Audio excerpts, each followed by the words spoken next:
Okay, I think it's streamed now. Yeah, I saw the icon on the top left. Thanks, Toddy. So let's get started. Let me share my screen.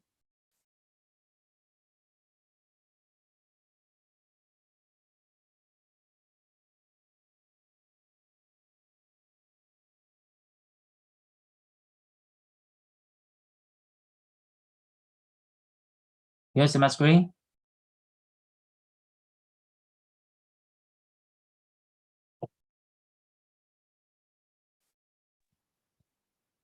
Yes, yeah. I can see it. Okay, great. Yeah, great, thanks. Yeah, so let's get started. So today's agenda, we have 3 items. I think those 3 items were added by me. Before we jump into the agenda, I want to mention that we have the notation V1 RC6 and RC7 released last week. The reason that we have a 2 release is that after building the RC6 package, we find there's an issue on the end-to-end testing. After troubleshooting, the bug was in the end-to-end test case, not in the package. But we do think there is a need from the overall package point of view. If any user wants to download this RC6 source code to build and run the end-to-end test, it will fail for them. So we think it would be good to publish another release, RC7, with additional fix on the end-to-end testing case. The release announcement was not available in the Slack channel yet, so I think we will do it today.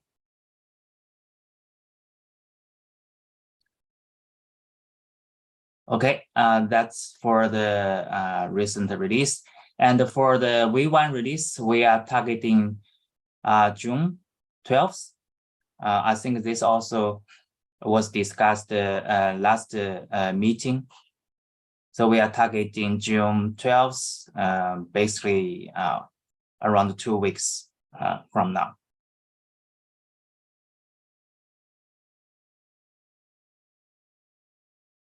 Any questions on this part?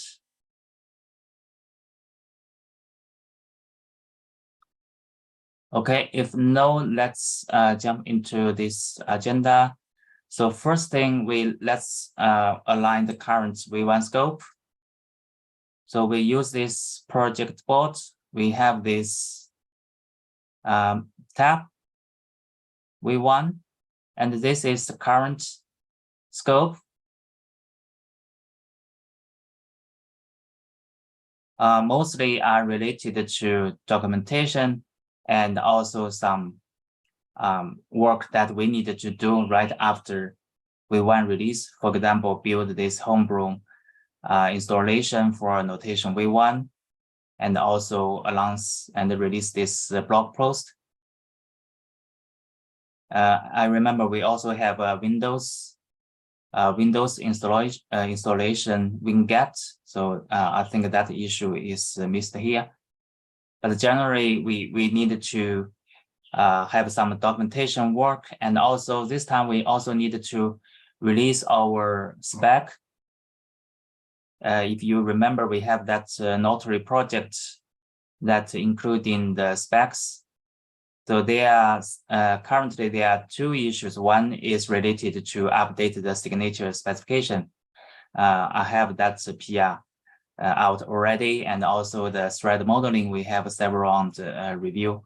So those 2 PRs are related to the spec repository. And for the documentation part, most are from this security audit. So any questions, comments from anyone on the scope?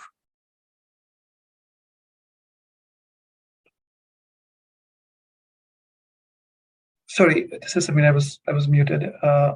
So this is all for 1.0.0. and these are the remaining work. Can you show us what was completed? Can you give us a view of the things we have completed for 1.0.0? These are ongoing work. Yeah, I know this is ongoing, but what are the other things we have already completed for 1.0.0? If you change the filter to not done to just done, you will see it, right? I think basically, yeah, I think some, yeah. Now at least all the done issues. I think some of these issues was originally planned for V1, but we included in the recent RC6, RC7 release. Okay. Yeah, let me Yeah. look. Yeah.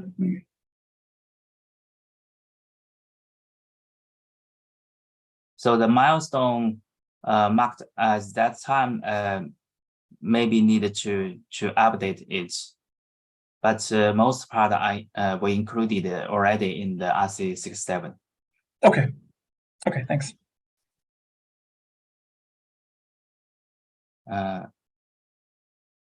Let me see how to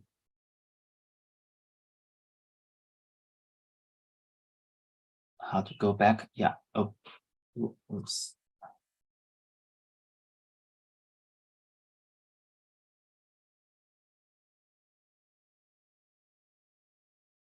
How to go back. Okay. You just need to delete the status done from the filter. Okay. Now we are back to the previous view.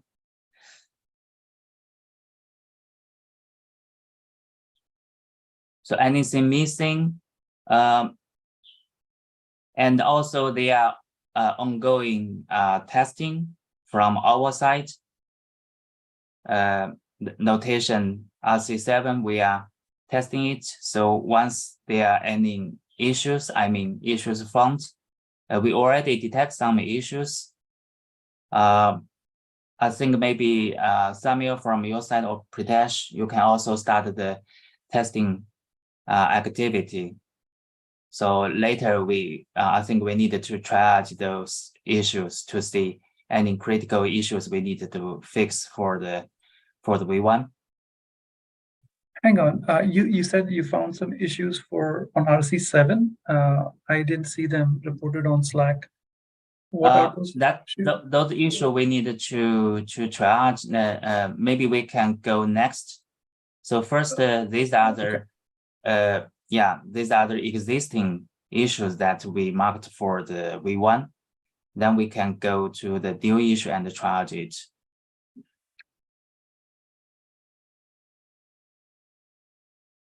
Yeah, I think I'm fine with these issues for V1 to be there. This is the minimum set we need to complete for V1, the ones you've listed.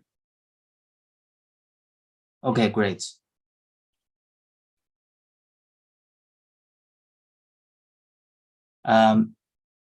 Any comments from other people? Todi, Pritesh?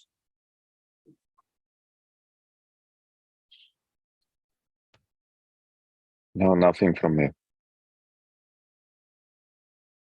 Okay, great. Then for this scope, we need to discuss one issue. It's related to the plugin development. I think this is this one. Yeah, this one. Actually, we also had a discussion in the Slack channel with Adam from security team, right? To ask the question about any special scenario for this best practice for people who want to develop plugins. And according to the latest comments from Aiden, it seems that it's not a simple work. It requires a comprehensive work to develop a good developer guide for the plugin developers.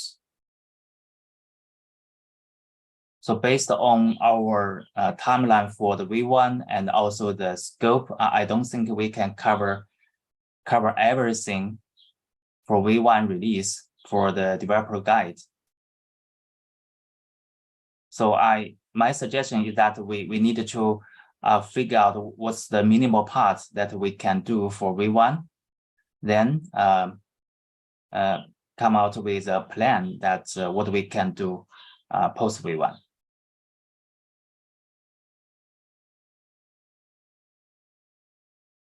Yeah, this is Samir. I think I am aligned with the thought because to me, there were always two things, right? One is the best practices for somebody to develop a plugin and best practices for somebody to use a plugin.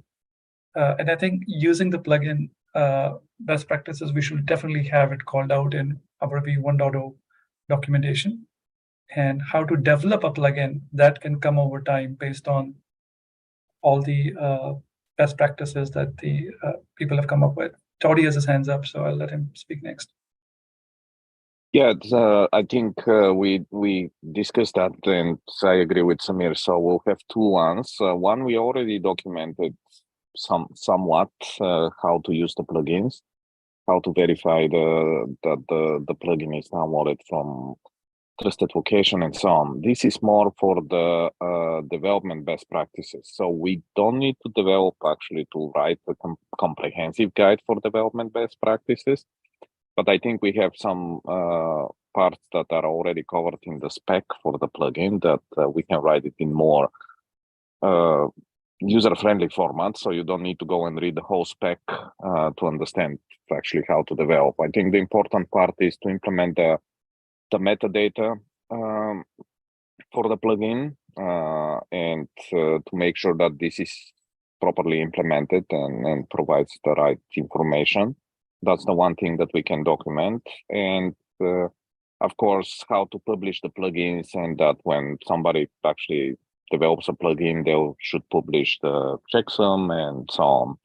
I think that will be enough as a starter documentation for this. And then, as Samir mentioned, over time, we can enhance that, if that makes sense for everybody.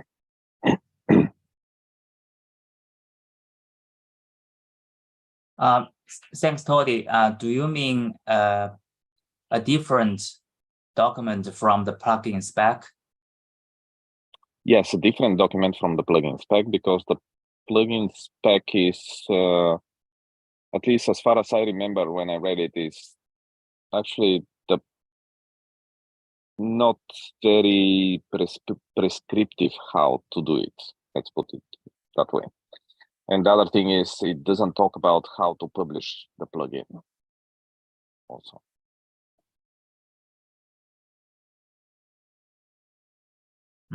So that means we need to have a different document published on the Notary website, right?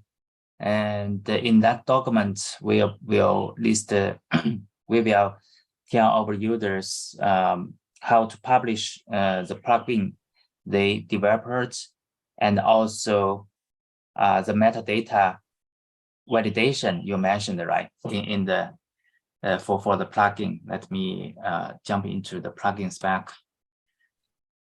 Yeah, so we should have on the website developer or section where we should publish this information. Sorry, I have a question. Toddy and Yi. Should this kind of content, like developer publish and metadata conventions, should this content be included in the plugin spec instead of the documentation, the website?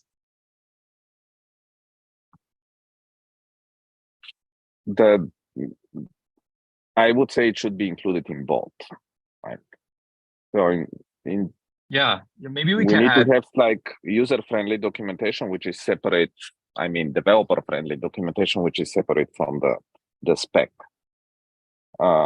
which is more as a guidance than what the spec itself says. That's what I am actually advocating for. Yeah, I mean, should this content be originally added to the plugin extensibility spec or showcase on the website?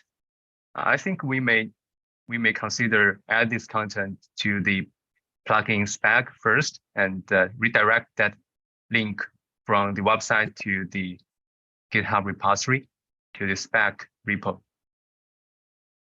But for this content, it should be maintained and added to the spec itself, since it should be targeted for plugin developers. It is not specific. It is not for plugin users, as we are considering for plugin development security posture. I don't think that how to publish the plugin belongs to the spec. That is. So that means maybe we can add a section add a section at the bottom of this plugin spec. Once again, I don't think that this belongs in the spec. Like, this is a best practices and not a spec. And the best practices may or may not be followed, right? But the spec must be followed. Yeah, spec defines the contract between the clients, between the different parties, right? The best practice could over time, maybe in some cases, change a little bit.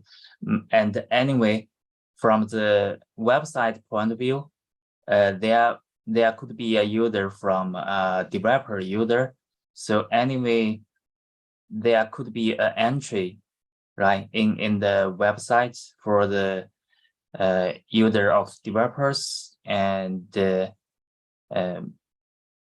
list some practice for the plugin development and point to this spec for further details. Anyway, they need an entry, right? So the user can find this spec for more details. If this content is just for an entry from the website, maybe we can redirect a link. We can add a link and point it to the plugin spec for plugin developers.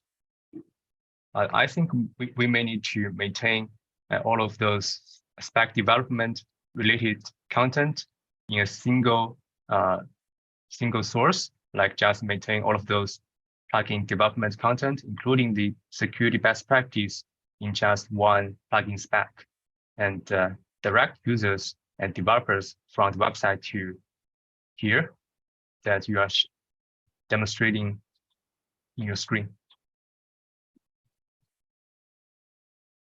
Any comments, suggestions from Samuel, Pradesh, anyone else? Sajay has his hand up. Oh, sorry, I only have one screen. Sorry, Sajay, please. Hey, yeah, kind of echoing what Todd is saying. I think having one entry in the Notary dev site to plugin authors and say, this is how you kind of like start implementing it. I think that would be the place, because it's hard to change the specification, but we can keep adding to or like giving best practice guidance along the way without having to rev or release this specification, right?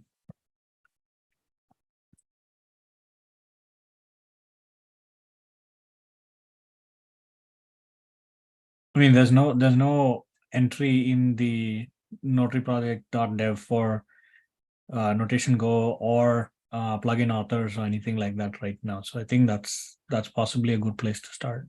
That's my opinion.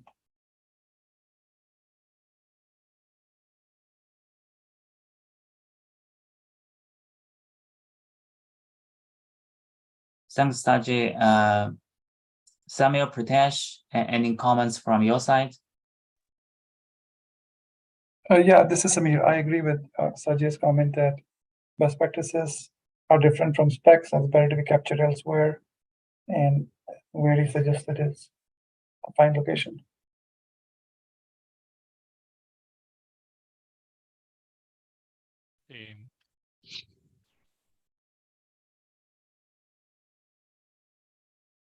Sorry, is that Pritesh?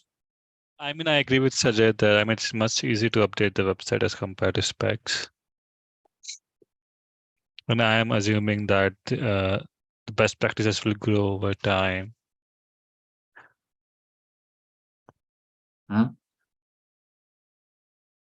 Okay. So if we want to do that, what's the minimal content we need for V1? I think how to publish this plugin could be one, that the author needed to publish the checksum, right? So that the user can validate against the binary to make sure it is as a plugin that's from the user. So any Toddy also mentioned the metadata, but it's a bit not clear what we want to talk about for the metadata. Do we mean that we need to strictly follow the spec to define the metadata can be actually added to the spec, because we should have actually information in the spec how, for example, the plugin should be named and so on and so on. So I believe that can be updated in the spec. I already had some comments that we needed to fix in the spec, that we don't use dot notation for the plugin name and so on. So in the best practices, we should kind of eventually point to the spec and say the metadata must be implemented and it should be following what is written in the spec. But the rest of the guidelines, as Samir and Sajay mentioned, they belong outside of the specs because they are best practices, and you don't need to go and ref the spec for updating the best practices. So we can go and update them anytime.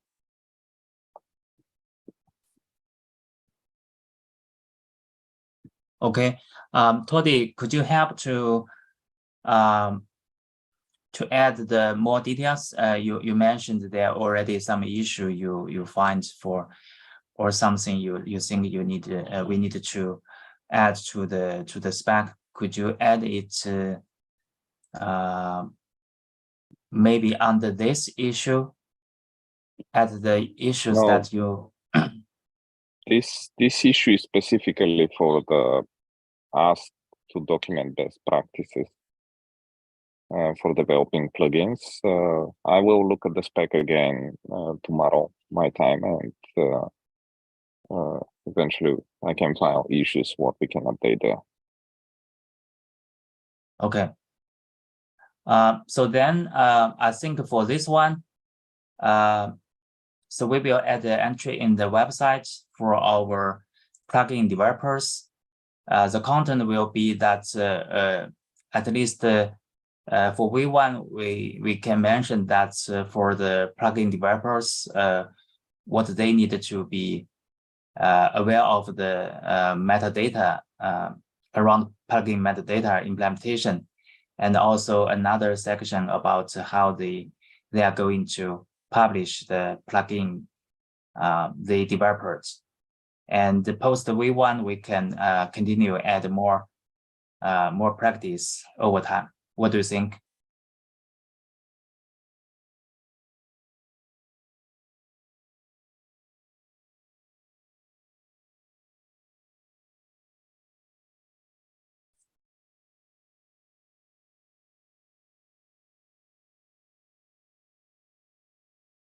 Yeah, any comments? So if you agree, I can later add more details here, because this issue currently is marked as V1 milestone. So I want to be clear what we need to complete for V1. So we are going to add an entry in the website and add a section to mention something around the metadata as a contract that the developer should be aware, and also a section for how to publish this plugin securely. What do you think? Yeah, I think that's fair. That's the minimum. Okay. Great. Yeah, then we are done on this part.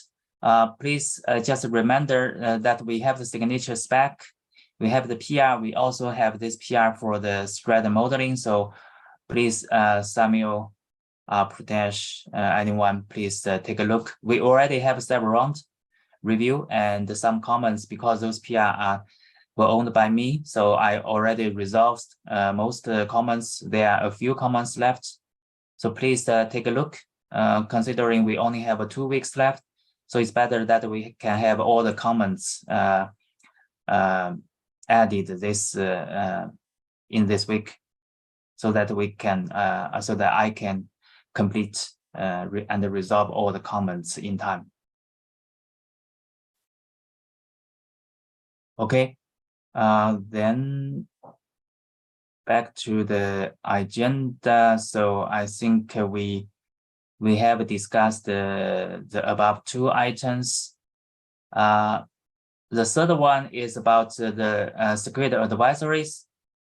I have added the descriptions according to comments from Shui and Aiden from security team. So please, Samuel and Pradesh, please take a final look. So if it is okay, I will publish these security advisories. And we already received these CVE numbers. So please take a final look from your side. Samuel, Pradesh. I think Pradesh can. I'm not a maintainer of the notation repo, so I don't have access to that. Yeah. Yeah, that's fair. So Pradesh, please take a final look, and then let me know if anything I need to change. Then after that, I think we are good to publish it.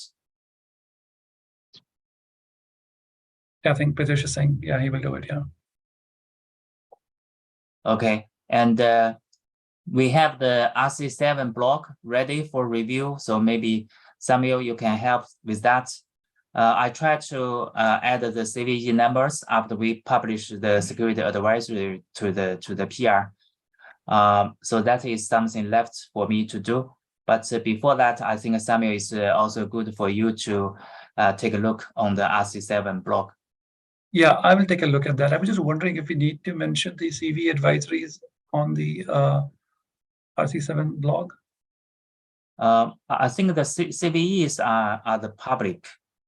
So currently, I just mentioned fix several security advisories. Maybe it's good to add these CVE numbers because they are, once we publish, it will become public.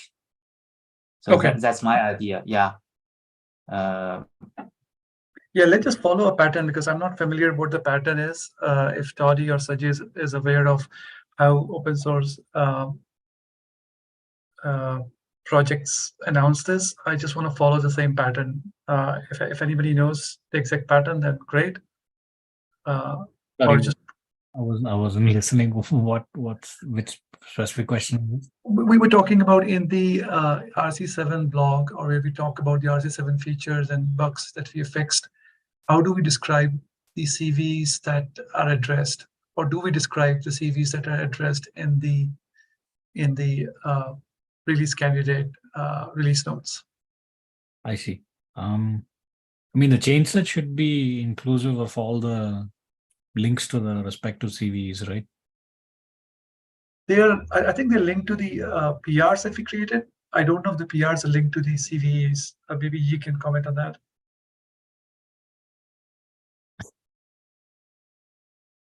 Yeah, for this one, maybe Shui, you can comment.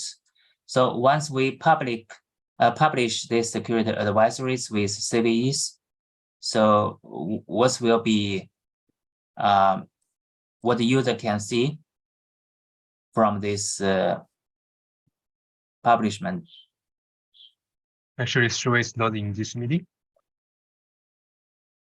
Oh, I just sorry, just realized it. Yeah, so maybe we can offline discuss it. what's the best way to do the announcement for the security advisories. But for the other content, it's ready for review. Samuel, please take a look. Can you point me to the PR? I'm looking at it. I don't see that. Yes, it's under. We have the website. Website repo is here. .dev. Here's this one. Okay, my bad. I was looking at the wrong place. Thanks. I also posted in the chat. Yeah, I think if we get done here soon, I'll just review it right now after this meeting. Okay. This is for the blog. By the way, regarding to the blog, for the V1, we will have a blog for the V1 release. And I think, Freeman, you also mentioned that from CNCF website, we will also publish this blog, right? Correct. In Correct. parallel. So yeah, for the V1 blog, I think this is a big milestone. So Samuel, Pritesh, I think we need to work together on the content we want to deliver. At least we have 2 weeks, right? So we may need to come up with some outlines for what we want to announce in the V1. Yeah, I think that's fair. Do you if I've not given it enough thought on that one, if somebody has an outline, that's great. We can iterate on it. We have an issue for asking for a V1 blog. Let me find it. Yeah, so maybe we can add ideas and discussion under this issue. Right. And I think a lot of the blog post content is probably in that video that we captured about what notation is, what it does. In that video we have on our website. And then we can definitely add specific use cases and include some code snippets.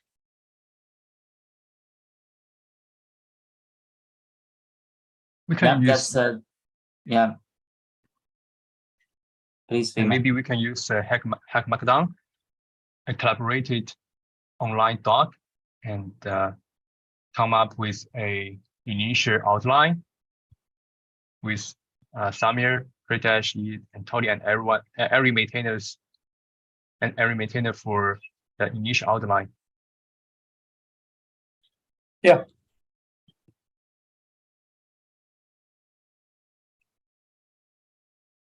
Okay, so how about this? Maybe Freeman, you can help to create a first draft of the V1 blog in the Hack Markdown and share it so that Samuel, Pradesh, other maintainers, we can work together on it to add in comments. What do you think? We can co-edit that page. Yeah, I think so. And I will create the outline by end of this week. I think we can start brainstorming for the outlines this week and start editing and write the detailed content next week, and ensure we have several days for CNCF to review.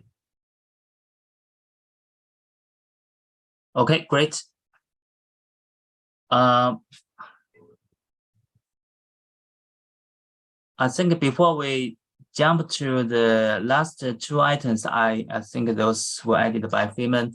Let's take a look at an issue we found yesterday.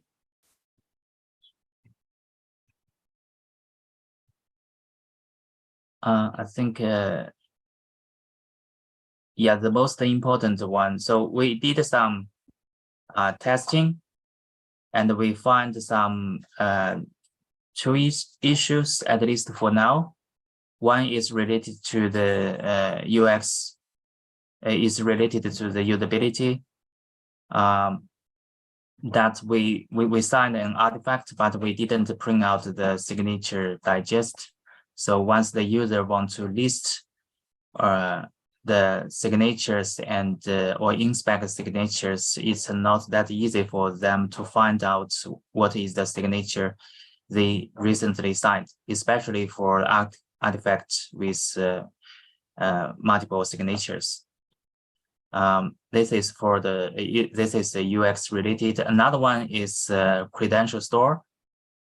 This one, I think this one is more important than the UX one.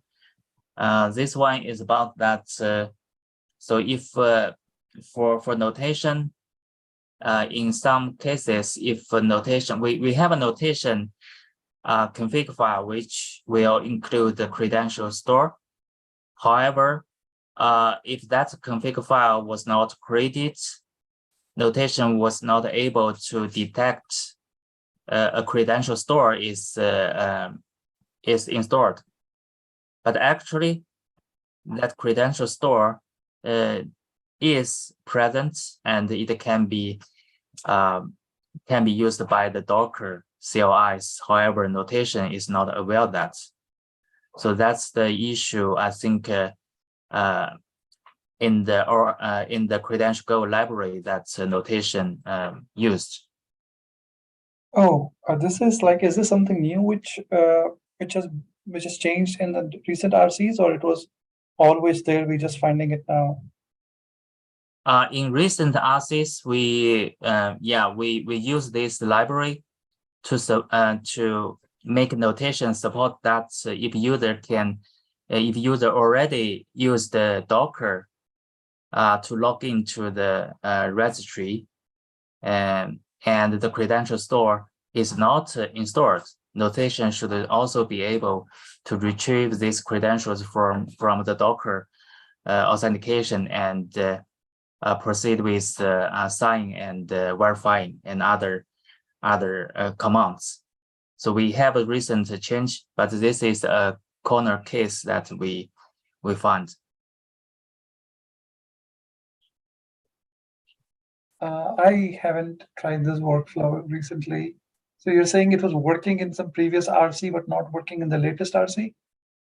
It's a corner case that in some cases notation, the credential store is installed, but the notation is not aware of that. Yeah, that part I get, that this is a corner case, but was it? I'm just curious. I'm not. I'm just trying to understand. This corner case was there even before, or this corner case is appearing now more? It's new. It's new with the recent changes in the RC, the recent RC. Okay. But we do have a workaround for this for time being, right? I mean, they can go and manually configure the config file to point to desktop credential store, like the Docker one, Docker desktop, right? Yeah. There is workaround by adding this configuration for notation. Yeah. Okay. Yeah, we should prioritize this. And I want to also mention that credential store is highly recommended for production usage. So if there's no credential store installed, that is not our suggested. So that to detect this credential store is important.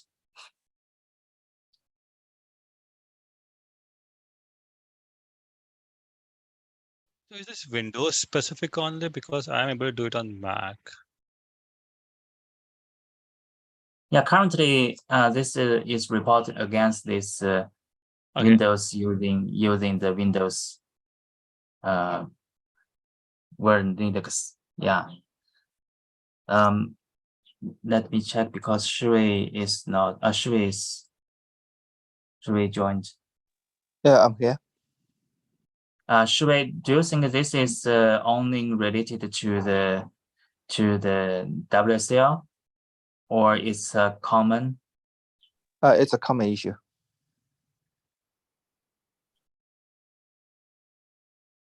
And the server will fix that at the ORAS credential go side, and Notation just need to update it.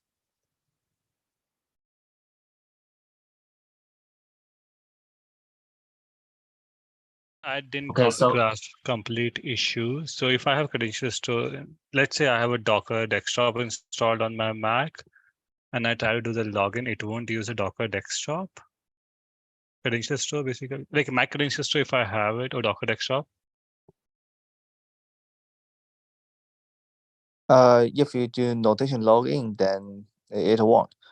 But if you do others, it will use. It's a bug there. Oh, okay. So when I do the Notation login, it will just throw an error. Yes. Okay.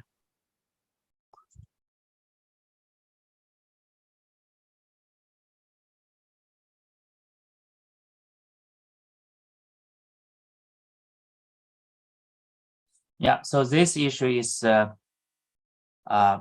suggested to fixed for V1, and it will be fixed in the ORAS credential Go library. And for Notation, we just need to bump up the dependency versions, right?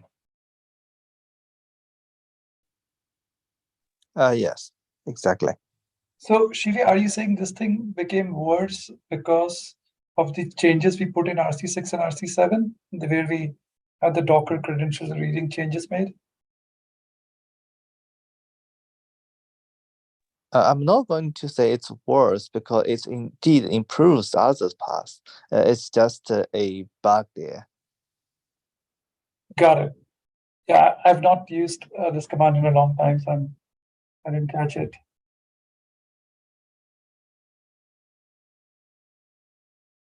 Yeah, actually in RC7, RC6, we improved and we add a scenario that in some cases when credential store is not installed, but the user, they are using Docker, already using Docker authenticated with registry. So we can read that credential for the notation commands. That's some scenarios that we added and we improved.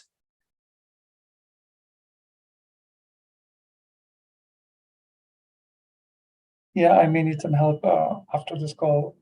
Is there something else to discuss as well? Because I can go on this to understand it a little bit more. But I'm going to cede the floor to see anything else you want to cover first. Yes, Samuel, please take another look on this issue, and then we can agree on it for the V1 scope. Back to the agenda, we have other two items. So, Feynman, please go ahead. Okay, thanks, Yi. I just want to ask one question related to the Notary interactive tutorial. I'm requested to add this tutorial to the website as an online demo environment. Maybe you can open that online interactive tutorial. Just give a quick look for everyone to understand what does it use. I shared this online tutorial to Pritesh last Friday, and I think Pritesh is Pritesh, I think you like this environment, and we can think about how can we integrate it into the website. And meanwhile, I would like to shout out to the contributor of this online tutorial, Sahil, who is also joined today's meeting. Sahil, do you want to say hi to everybody?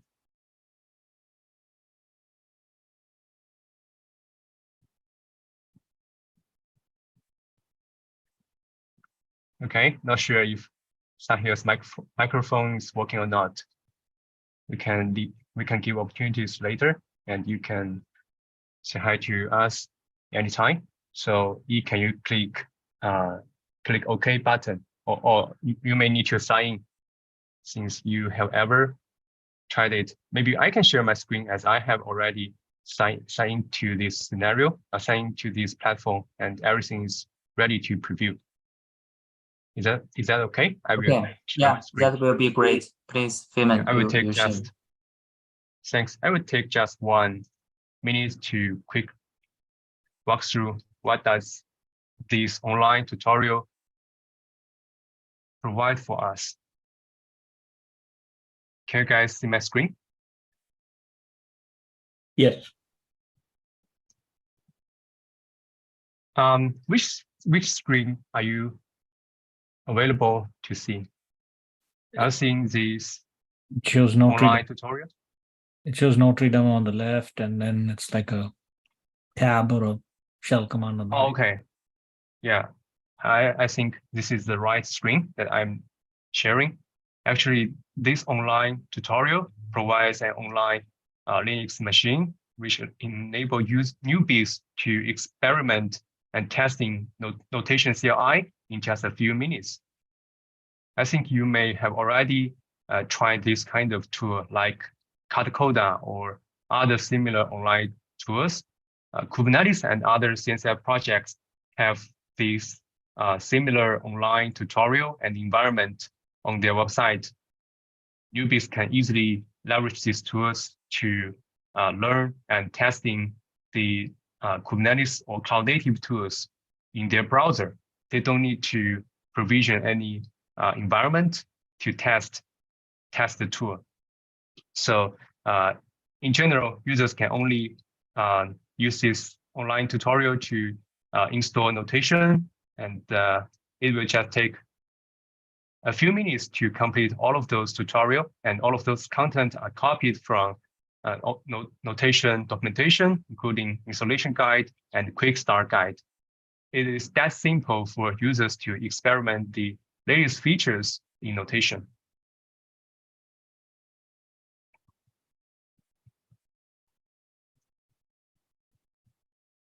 Yeah, we have installed notation RC6 in this testing machine. So you can follow, I think new users can follow this tutorial to finish their first demo in their browsers.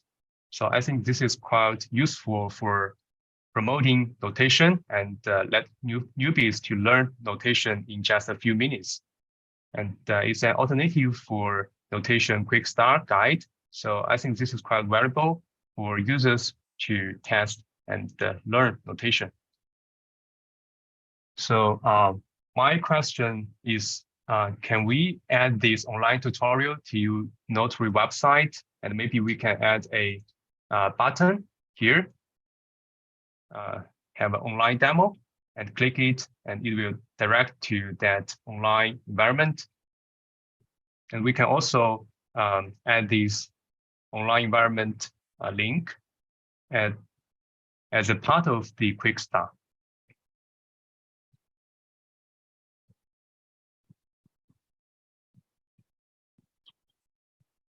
I'm not sure if the source code of this online tutorial is hosted in a Git repository.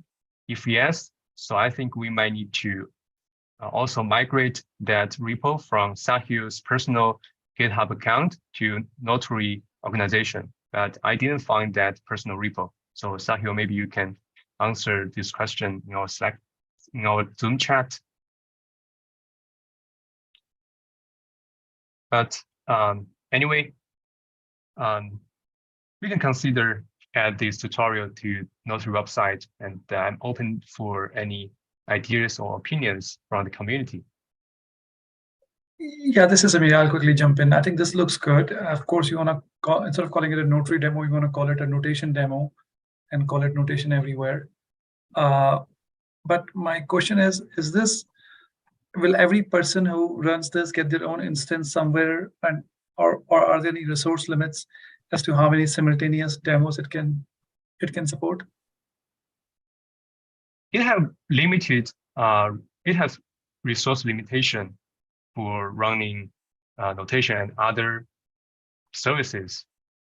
But I think it is enough for running notation only. Okay, so it runs like, okay, that's fine. I think I've never seen something like this before. Oh, okay. So I'm just curious. Okay, that's fine. I can read more on this. Yeah, my further idea is to add Ratify tutorial into this scenario, into this online tutorial, and make a complete end-to-end scenario for this demo. And when I'm installing Ratify and Gatekeeper, it will returns the CPU and it will returns the error like insufficient CPU and memory resources. So this is a problem that we encountered last weekend, and we are trying to fix that problem. If everything worked, I think we will add Ratify verification scenario to this online tutorial, and it should be an end-to-end demo for users to use within Kubernetes. But before that, I think it is totally fine to just add notation demo to the website. I will create maybe an issue to vote for this idea. Sajay is suggesting notation demo instead of notary demo. That's fair. Yes, yeah. Thanks. We have 3 minutes left, so the next step is Freeman, please help to create an issue under the website repo so that we can vote and decide how to add this to the website. I think the next item is also related to, is also added by you. Maybe you can continue. Yeah, thanks. The last item is just information sharing. You know, we attended the LFX mentorship for 2 turns. I mean, the second turn starts from this month to the end of April. So I would like to share that we have 2 mentees are selected for 2 LFX mentorship projects. As maybe I introduced those projects before, but I wanna bring it back and just share the mentee information. I would like to invite those mentees to introduce themselves and their responsibilities in our next meeting. But before that, I want to quickly walk through the selected project and the mentee information. The first project is the Notary website design and implementation. You know, we had the Notary website, the initial phase of website work completed 2 months ago, but we don't have resources to design and implement those projects during recent 2 months. So we are looking for a front engineer who is also good at designing Figma design to help us finish the design and the implementation for Notary website. So fortunately, we have Sanjay from India, who is an undergraduate student and will help us to finish the design and implementation for the new Notary website.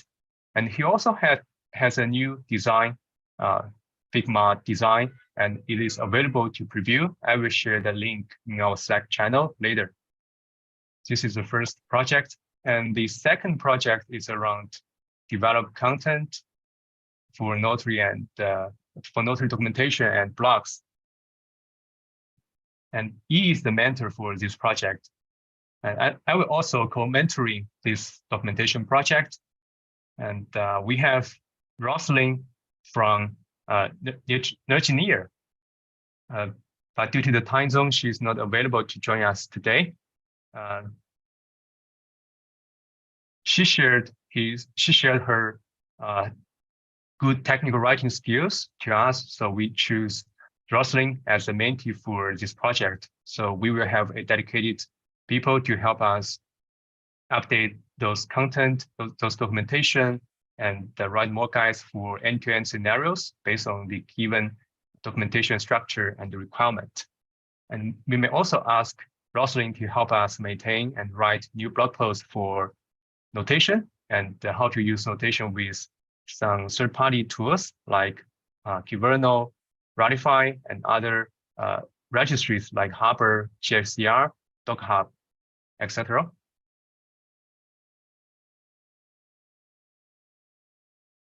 This is the thanks, information Feeman. sharing about the LFX project. Thanks. I will stop sharing. Yeah, thanks, Feeman. We have 1 minute over time. So I will summary the notes and send out in the Slack channel later. So I realized that we have more participants. So next time I think maybe we can actively collect topics from other folks so that we can discuss maybe some other things. Okay. Thanks. We have a great discussion today. Thank you, everyone. Have a nice day. Thank Bye-bye. you. Thank you. Yeah.